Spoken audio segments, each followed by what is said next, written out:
사도신경으로 신앙 고백 드리시겠습니다. 나는 전능하신 아버지 하나님 천지의 창조주를 믿습니다. 나는 그의 유일하신 아들 우리 주 예수 그리스도를 믿습니다.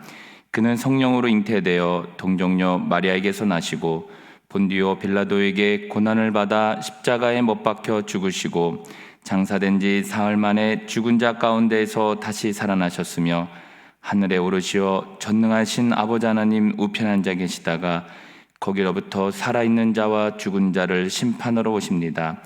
나는 성령을 믿으며 거룩한 공교회와 성도의 교제와 죄를 용서받는 것과 몸의 부활과 영생을 믿습니다. 아멘.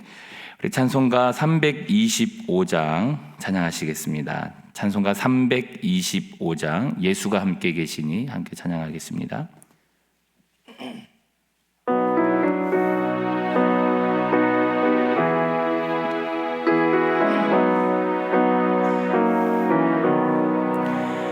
예수가 함께 계시니 시험이 오나 겁없네.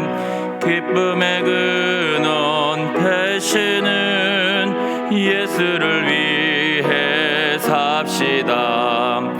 날마다 주를 섬기며 언제나 주를 기리고 그 사랑 안에 살면서 딴 길로 가지 맙시다. 이 세상 사는 동안에 주 이름 전파하면서 무한한 복락 주시는 예수를 위해 삽시다. 날마다 주를 섬기며 언제나 주를 기리고 그 사랑 안에 살면서 딴 길로 가지 맙시다. 이 세상 친구 없어도 예수는 나의 친구니 불의한 일을 버리고 예수를 위해 삽시다. 날마다 주를 섬기며 언제나 주를 기리고 그 사랑 안에 살면서 딴 길로 가지 맙시다. 주께서 심판하실 때 잘했다 칭찬하리니 이러한 상급 받도록 예수를 위해 삽시다.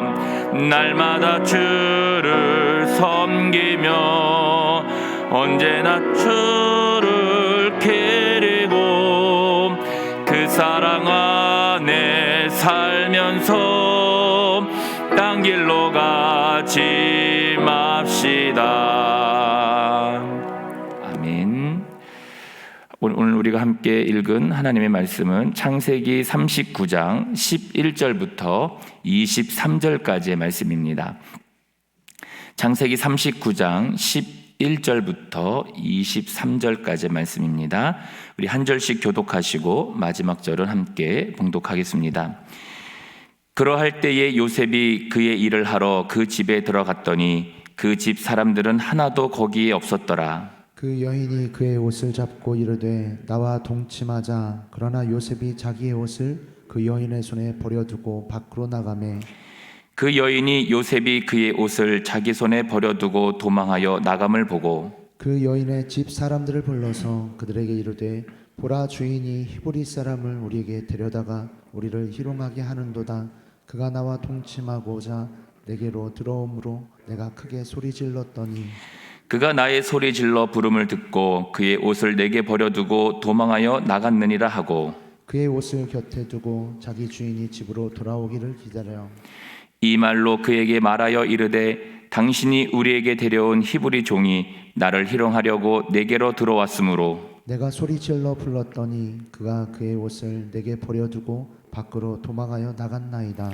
그의 주인이 자기 아내가 자기에게 이르기를 당신의 종이 내게 이같이 행하였다 하는 말을 듣고 심히 노한지라. 이에 요셉의 주인이 그를 잡아 옥에 가두니 그 옥은 왕의 죄수를 가두는 곳이었더라. 요셉이 옥에 갇혔으나 여호와께서 요셉과 함께 하시고 그에게 인자를 더하사 간수장에게 은혜를 받게 하심에 간수장이 옥중 죄수를 다 요셉의 손에 맡김으로 그 재반 사물을 요셉이 처리하고 같이 있습니다. 간수장은 그의 손에 맡긴 것을 무엇이든지 살펴보지 아니하였으니 이는 여호와께서 요셉과 함께 하심이라. 여호와께서 그를 범사에 형통하게 하셨더라. 아멘. 기도하겠습니다. 좋으신 아버지 하나님, 은혜를 감사합니다. 지난 간밤에도 저희들을 주님 품 안에서 편히 쉬게 해주시고 또 이 새벽에도 저희들을 주 앞에 불러주심을 감사합니다. 오늘도 저희들에게 새날 주시고 또 생명 주시고 건강 주셨는데 이 한 날도 주님과 더불어 동행하게 하시고 주를 기쁘시게 하는 한 날 되게 하여 주옵소서. 이 새벽에도 주님께 감사의 예물과 또 1000번째 예물, 성교 구제 11조 예물을 드립니다. 하나님 아버지, 믿음으로 또 순종으로 감사함으로 드리는 예물을 주님께서 기뻐 받으시고 약속하신 하늘의 복과 땅의 복으로 충만하게 채워 주옵소서. 주의 은혜로 종의 가정들을 형통케 해주시며 그 자녀들을 축복하여 주옵소서. 예수님의 이름으로 축복하며 기도하옵나이다. 아멘. 이 새벽에도 주의 은혜와 축복이 함께 하시기를 축원합니다. 요셉의 이야기는 이제 참 우리들에게 많은 감동과 은혜를 주는 사건이지요. 이제 이런 이야기들을 이제 우리가 우리 아이들에게 같이 나눌 수 있고, 그리고 이제 우리 아이들이 어렸을 때부터 이 성경 이야기를 가슴에 간직하고 산다는 것은 큰 축복이 될 것입니다. 특별히 이제 요셉이 이제 관심이 많은 거는 그가 이제 17살 항상 청소년기 때에 부모의 품을 떠났음에도 불구하고 그가 신앙을 잘 지켰다는 것이죠. 그 비밀이 사실은 성경에 자세히 나와 있지는 않아요.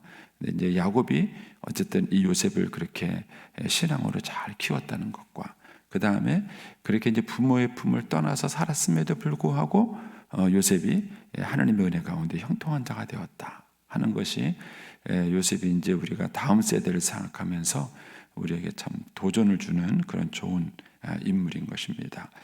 이제 오늘 말씀 조금 더 이제 구체적으로 살펴보겠습니다. 11절을 보시면 그러할 때에 그랬습니다. 이제 그러할 때라는 것은 요셉이 이제 보디발의 아내로부터 계속 유혹을 받고 있고 요셉은 그 유혹을 이제 거절하는 이제 그런 상황이 이제 지속되고 있는 그런 때죠. 이제 그러할 때에 요셉이 그의 일을 하러 그 집에 들어갔더니 그 집 사람들은 하나도 거기에 없었더라 그랬습니다. 기가 막힌 상황이 벌어진 거죠. 그래서 항상 환경이라는 것은 우리가 그 어떤 일을 판단하는 첫 번째 기준은 되지 않습니다. 환경이 나쁘다 그래서 하나님의 뜻이 아니다. 환경이 좋다 그래서 하나님의 뜻이다. 이렇게 해석하는 것은 상당히 위험한 것입니다. 우리가 이제 어떤 일을 판단할 때에 우리를 판단하는 기준은 항상 말씀이에요. 그리고 그 말씀에 이어서 환경이 그런 말씀을 분별하는 하나의 보조적인 수단은 될 수 있습니다. 그러나 좋은 환경이 항상 좋은 주의 뜻을 말하는 것은 아니죠. 그러니까 지금 있는 이 환경은 보디발의 아내한테는 정말 철호의 찬스인 거죠. 보디발의 아내한테는 이거 주의 뜻이다. 이렇게 이제 생각할 수 있게 되는 것이고 판단할 수 있는 것인데 사실은 이것은 마귀가 주는 환경인 것입니다.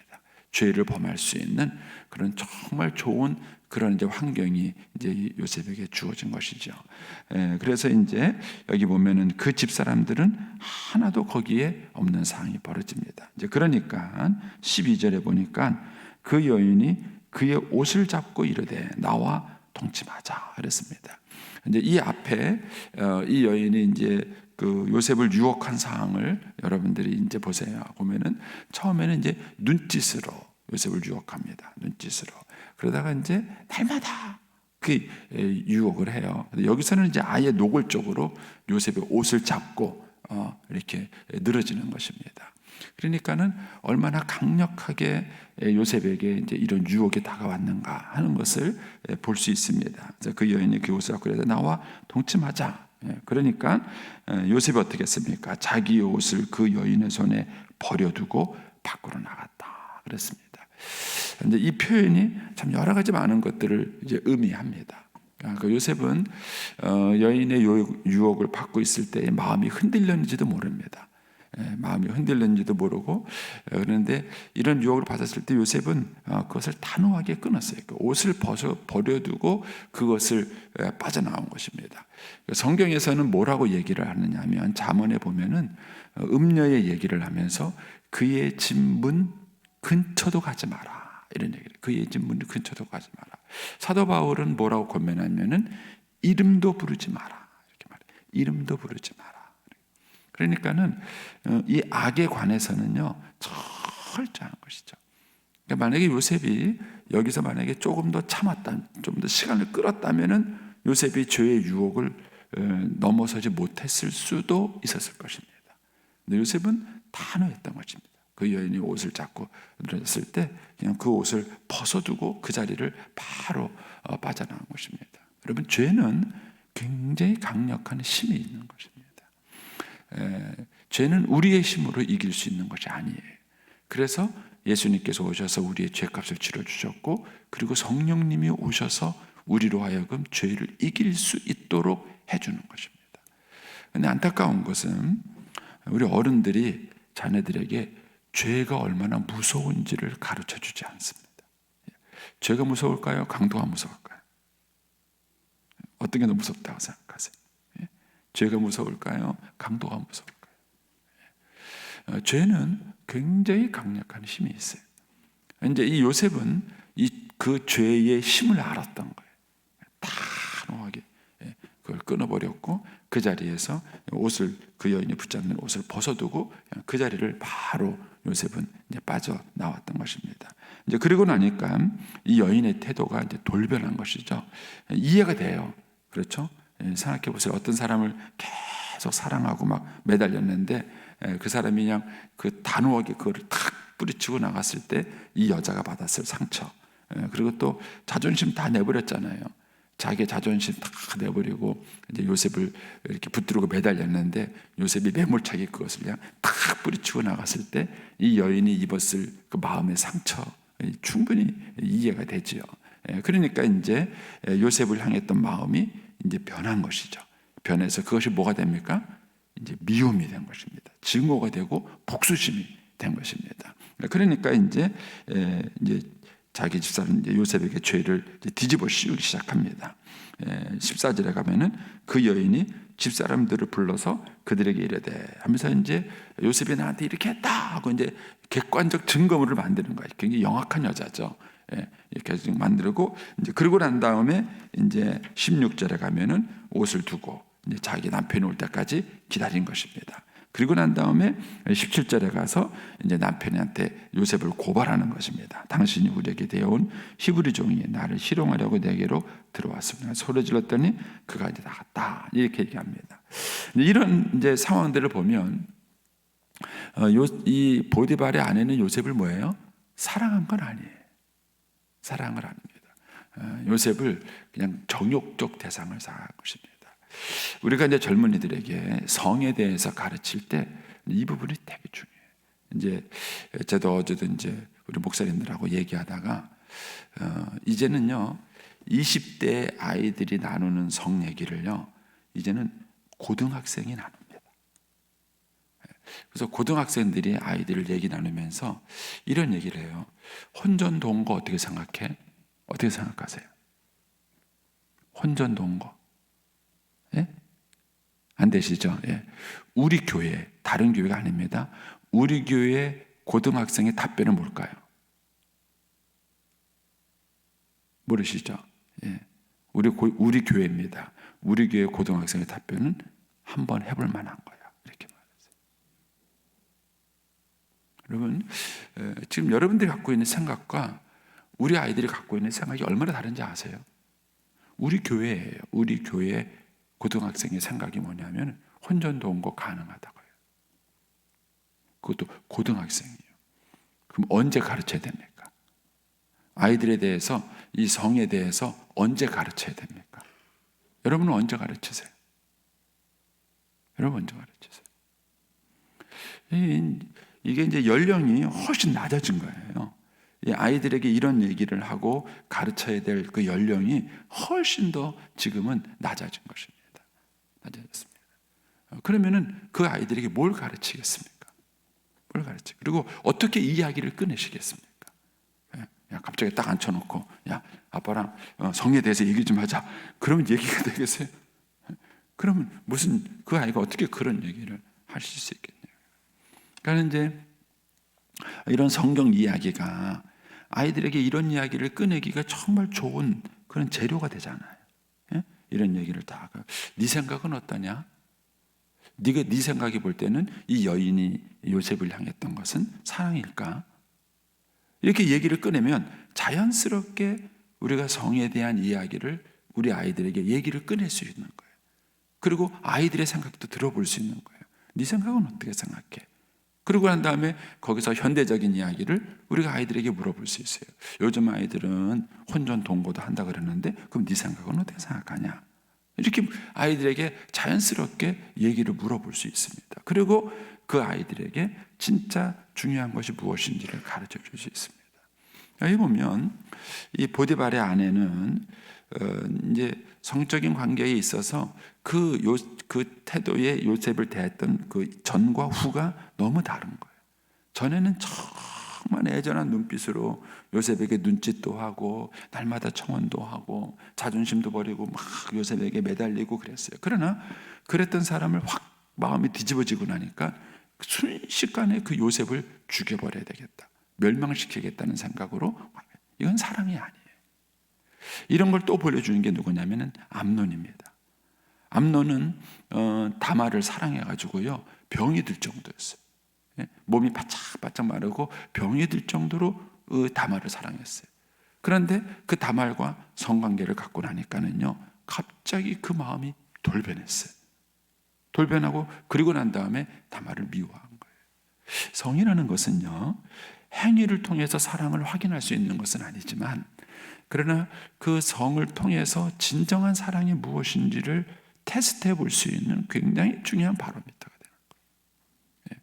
그러니까 이런 부분들에 대해서 우리가 이제 우리 아이들에게 이야기를 나누고 무엇이 중요한가 하는 것들을 이야기해 줄 수 있어야 합니다. 현대 사회는 굉장히 지금 이미 대학생 자녀들 가운데는 교수들이 뭐라 그러냐면은 순결한 청년 남녀는 없다고 보고 있습니다. 교수들이 보고 있는 거예요. 교수들이 이미 대학에 들어온 아이들은 순결 찬란하가 없다고 볼 정도입니다. 이미. 그러니까 이런 상황 속에서 우리가 어떻게 우리 아이들에게 하나님의 가치관을 가르쳐주고 이 세상으로부터 우리 아이들을 지켜줄 수 있을 것인가 하는 문제에 대해서 여러분들이 한번 깊이 한번 생각해 보셔야 됩니다. 그리고 이제 이런 것들에 대해서 우리 요셉의 이야기가 우리 아이들을 가르치기 위한 정말 좋은 그런 재료고 도구가 되는 것이죠. 자, 이제 21절로 이제 가보겠습니다.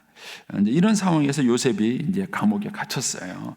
그래서 21절에 보면은 여호와께서 요셉과 함께 하시고 그에게 인자를 더하사 은혜를 받게 하시매. 순식간에 환경이 바뀌었죠. 이제 요셉이 이제 그 아버지 밑에 사랑받고 있다가 확 노예로 팔려서 노예라는 환경이 받고 여기서 어쨌든 해가지고 그 보디발의 집에서 이제 소위 말하는 성공을 한 거죠. 모든 걸 다 인정받는 상황에서 또 있다가 또 순식간에 갑자기 감옥으로 떨어지는, 정말 요셉의 그 환경이라는 것은 극대 극을 가는 이제 그런 환경의 변화를 겪고 있어요. 근데도 요셉에게 변하지 않는 게 있었어요. 그게 뭐냐면 여호와께서 요셉과 함께 하셨다. 이게 굉장히 중요한 표현입니다. 우리가 이제 어제 묵상한 말씀에서도 이 표현이 나와요. 여호와께서 요셉과 함께 하셨다. 여러분, 다른 것들은 다 변합니다. 안 변하는 게 뭐가 있을까요? 우리의 자녀들이 살아가면서 변하지 않는 게 뭐가 있을까요? 저는 이제 제가 지금 겪고 있는 환경을 한 번도 상상을 할 수도 없는 거예요. 뭐 핸드폰을 쓴다, 뭐 이런 거는 공상과학 소설에나 있는 얘기고요. 저는 이제 어렸을 때 길에 다니는 자가용을 보면서 제가 그거 한번 얻어나 탈 수 있을까? 그런 시절이었었어요. 근데 이제 그런 자가용을 지금은 몰고 다녀요. 환경이 이렇게 바뀔 거라고는 전혀 생각했습니다. 이런 환경은 바뀝니다. 그런데 변하지 않는 것이 있어요. 그게 뭐냐면은 여호와께서 함께 하신다 하는 것입니다. 우리 아이들에게 신앙을 가르쳐 준다는 것이 이렇게 중요한 거예요. 다른 어떤 것도 다 변합니다. 그런데 요셉에게는 아버지 밑에 있었을 때나 보디발의 밑에 있었을 때나 자기가 감옥에 가 있을 때나 변하지 않는 게 있었어요. 그게 뭐냐면은 하나님과 함께하는 거예요. 하나님이 요셉과 함께하는 거예요. 이것을 이제 구체적으로 뭘까요? 하나님이 여호와께서 요셉과 함께했다는 게 구체적으로 뭘까? 여러분 이제 어제 그 묵상할 말씀 가운데 3절 말씀을 한번 보세요. 보면은 이제 2절 말씀에는 여호와께서 요셉과 함께 하심으로라는 표현이 나왔고 3절에 가서 보면은 그의 주인이 누굽니까? 보디발이에요. 보디발이 여호와께서 그와 함께 하심을 보며 그랬습니다. 여러분 하나님이 함께 하시는 것은 눈에 보여요. 그게 누구 눈에 보이느냐면은 불신자의 눈에도 보여요. 불신자의 눈에도 보여요. 저는 이제 목회하면서 그런 걸 들어요. 이렇게 밖에 나가면은요, 교인 얘기를 불신자들이 해요. 교인 얘기를 불신자들이 해요. 그러면서 한다는 얘기가 목사님, 그게 권사입니까? 불신자가 하는 얘기예요. 목사님, 그게 장로입니까? 불신자가 하는 얘기예요. 그분들이 뭔가 보고 있다는 거예요. 자기들이 보기에도 권사 같지 않고 장로 같지 않다는 거예요. 목사로서 굉장히 자존심 상해요. 근데 반대 얘기를 들을 때도 있어요. 아, 목사님, 그분 진짜 좋은 권사님이십니다. 불신자가 그 얘기를 하는 거예요. 아, 목사님, 그래서 정말 좋은 장로님이십니다. 그런 얘기를 들으면 목사로서 기분이 아주 좋아요. 그런데 그 얘기를 들으면서 느끼는 게 있어요. 도대체 뭘 보고 그렇게 말했을까? 이런 생각이 드는 거예요. 그분들이 교회 와가지고 그 장로님 권사님이 예배드리는 모습을 본 것도 아니고, 그들이 교회 와가지고 장로님 권사님들이 교회에서 막 봉사하는 모습을 본 것도 아니고, 대체 뭘 보고 저분들이 저분은 장로 같다 그러고 권사 같다 그러고 또 아니다 그러고 뭘 보고 그러는 걸까? 그러는 거예요. 그럼 여러분 뭘 보고 그렇다고 생각하세요? 그분들이 뭘 보고 저분 정말 장로님 같다, 권사님 같다, 그런 표현을 뭘 보고 그들이 그렇게 말한다고 생각하세요? 그러면 그게 분명히 그들이 보고 느끼는 뭔가가 분명히 있어요. 그게 있는. 여기도 보면 이제 간수장이가 그거를 이제 요셉에게 모든 걸 맡겨요. 근데 그 맡긴 원인과 그 이유를 뭐라고 말합니까? 23절에 가보세요. 이전자면은 간수장은 그의 손에 맡긴 것을 무엇이든지 간에 살펴보지 아니하였으니 이는 하고 나와요. 이는, 그죠?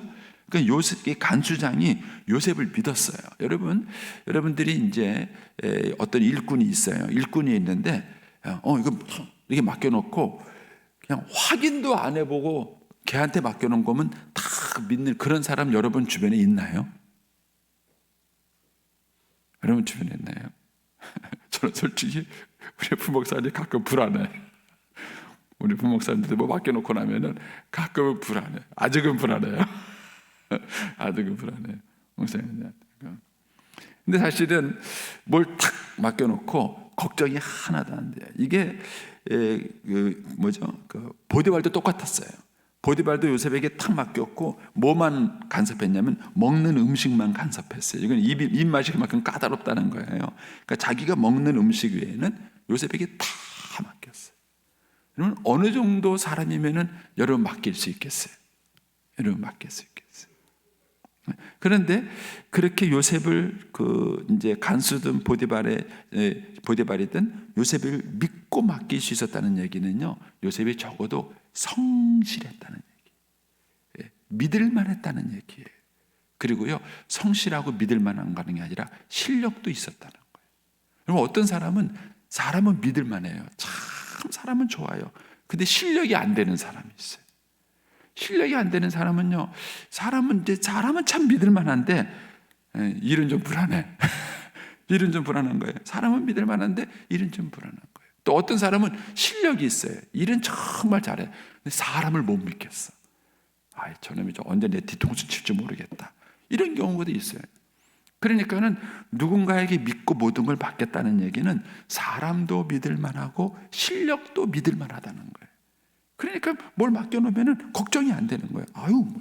다 알아서 한다고 걱정이 안 되는 거예요. 여러분, 이게 믿음이에요. 이거를 성경에서는 뭐라고 설명했냐면 이는 여호와께서 요셉과 함께 하십니다. 여러분, 하나님이 함께 한다는 의미가 뭘까? 하나님이 함께 한다는 의미는 요셉에게 있어서 실력으로 나타났고 요셉에게 있어서 성실한 걸로 나타난 거예요. 성실한 걸. 그리고 그 보디발이든 간수장이든 그거를 단순히 인간의 능력으로 보지 않은 거예요. 제가 뭐가 다르다 하는 것입니다. 이게 뭐가 다르다 하는 것입니다. 전 적어도 우리 예수 믿는 사람들이 이 요셉과 같았으면 참 좋겠다 하는 생각. 저 자신도 그런 소망을 가지고 있고요. 주인이 딱 한번 예수 믿는 사람 써보니까 정말 믿을 만해요. 그럼 다음에 또 뭐예요? 또 예수 믿는 사람 쓰고 싶은 거죠. 그것도 한 걸음 더 나가서 부여중앙교회에 있는 애 써보니까는요 정말 믿을 만해요. 예수쟁이 중에서도 특히 믿을 만해요. 그러면 어떻게 할까요? 다음번에 또 부여중앙교회가 오면은 뭐예요? 얼른 믿음이 가는 거예요. 일단 믿음이 가고 신뢰가 가는 거예요. 여러분, 이런 면에서 부모 세대와 다음 세대는 떨어져 있지 않아요. 떨어져 있지 않습니다. 부모 세대들이 어떻게 믿음을 살아가고 주변 사람들에게 어떤 믿음의 영향력을 줬느냐 하는 것이 그 다음 세대 아이들에게도 그대로 영향을 미치는 것이죠. 여기 보면은 요셉이 이렇게 형통하게 된 이유를 성경은 이렇게 간단하게 설명해요. 여호와께서 요셉과 함께 하셨다. 그렇다면은 세상에 이것보다 더 중요한 교육이 없습니다. 하나님께서 함께하는 교육. 이것만큼 중요한 교육이 어디 있겠습니까? 이것만 하면 우리 아이들이 어느 곳에 가든지 어떤 환경에 있든지 어떤 처지에 있든지 간에 하나님께서 아이들을 보호해 주실 것이고 아이들도 믿음으로 살아갈 것이고 그 아이들 성실하게 살아갈 것이고 어떤 난관이 와도 어떤 환경이 와도 우리 아이들이 그거를 다 극복할 수 있는 힘이 되는 거예요. 이게 바로 여호와께서 함께하는 거예요. 이게 그 지난번에 유바디 오셨던 그 박상진 교수님이 여경지근의 교육, 여호와를 경외하는 것이 지식의 근본이다 하는 교육이에요. 정말 이런 확신이 우리에게 있는가? 이런 확신이 우리에게 있는가? 그렇다면 우리가 어떤 대가를 지불하고서라도 우리 아이들에게 이 교육을 시켜야 되는 것이죠. 그리고 우리 아이들이 이런 마음의 자세로 살아간다면 우리 아이들이 세상에 나가서 어떤 처지, 어떤 환경, 어떤 변화가 오더라도 그 아이들이 그걸 다 돌파해낼 수 있다는 것을 보게 되는 것입니다. 이것이 오늘 요셉의 사건이 우리에게 주는 도전입니다. 이거 외에도 이제 더 많은 것을 묵상해 볼 수 있습니다. 여러분들이 한번 이 새벽에 다시 잘 묵상해 봐서 정말 우리의 자녀들이 다 요셉 같았으면 좋겠어요. 요셉 같아지고 이 아이들 요셉처럼 그렇게 세상 속에서 하나님의 영광을 드러낼 수 있는 그런 자녀들로 세워갈 수 있게 되기를 축복합니다. 기도하겠습니다.